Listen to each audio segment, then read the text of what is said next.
Saudari-saudara yang terkasih di dalam Tuhan Yesus, marilah kita berdoa. Dalam nama Bapa dan Putra dan Roh Kudus, amin. Bapa kami yang ada di surga, dimuliakanlah namamu. Datanglah kerajaan-Mu dan jadilah kehendak-Mu di atas bumi seperti di dalam surga.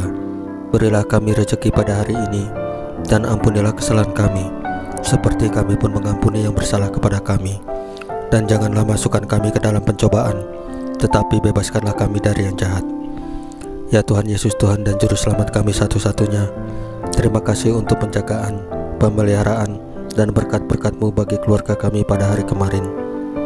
Terima kasih untuk hari yang indah dan nafas kehidupan hari ini. Ampunilah segala perkataan, pikiran, perasaan, kelalaian, tindakan dari kami yang tidak sesuai dengan firman-Mu, sehingga mengakibatkan dosa-dosa bagi kami.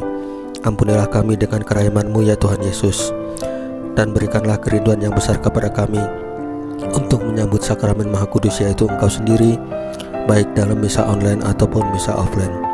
Ya Roh Kudus, hadirlah saat ini untuk memimpin dan membimbing kami dalam melaksanakan membaca firman Tuhan Yesus dan merenungkannya, sehingga kami dapat mengerti maknanya dan dapat kami laksanakan dalam hidup kami sehari-hari.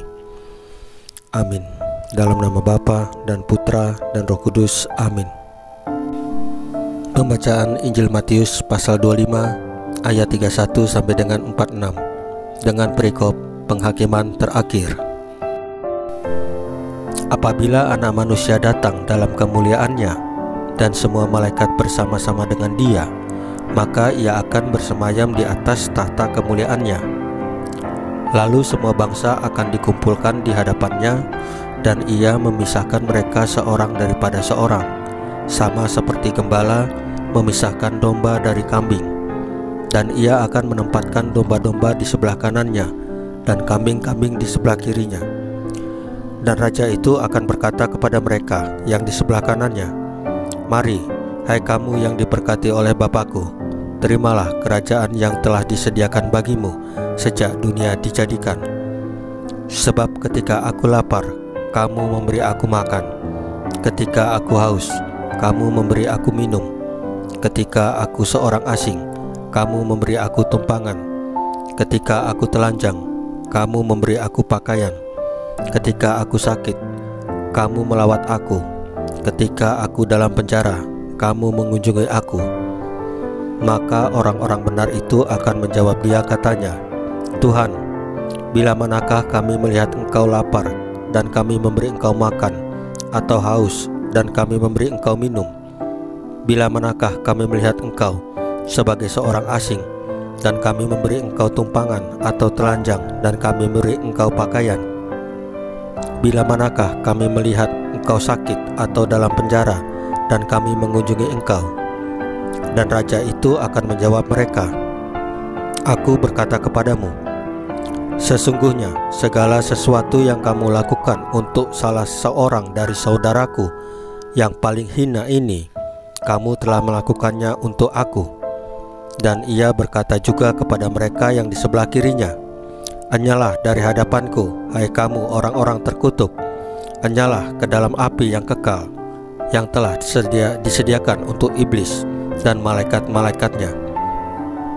Sebab itu aku lapar, kamu tidak memberi aku makan.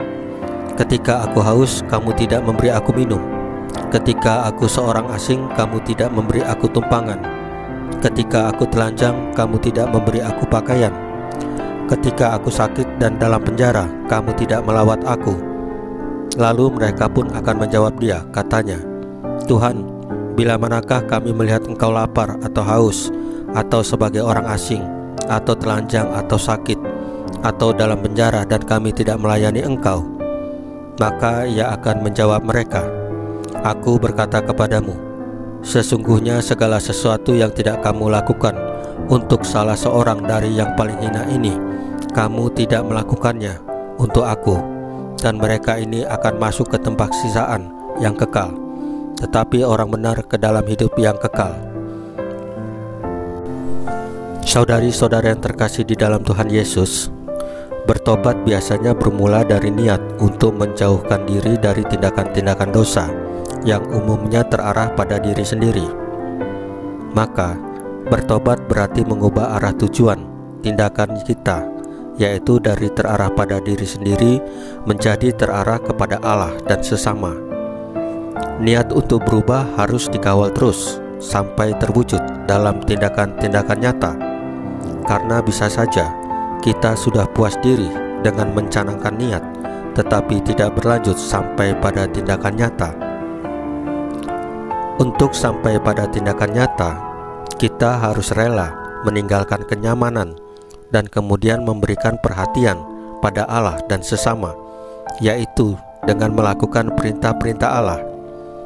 Pelaksanaan niat ini membutuhkan keteguhan kehendak dan kesungguhan hati. Dengan mengikuti perintah Allah, kita sungguh mengakui bahwa Allah adalah Tuhan atas diri kita. Tindakan kasih yang konkret untuk saudara yang paling hina ini akan diperhitungkan pada saat penghakiman kelak. Apakah kita sudah mewujudkan kasih itu dalam tindakan nyata? Saudari-saudara yang terkasih dalam Tuhan Yesus, marilah kita berdoa sebelum menutup bacaan firman dan renungan hari ini. Dalam nama Bapa dan Putra dan Roh Kudus, amin.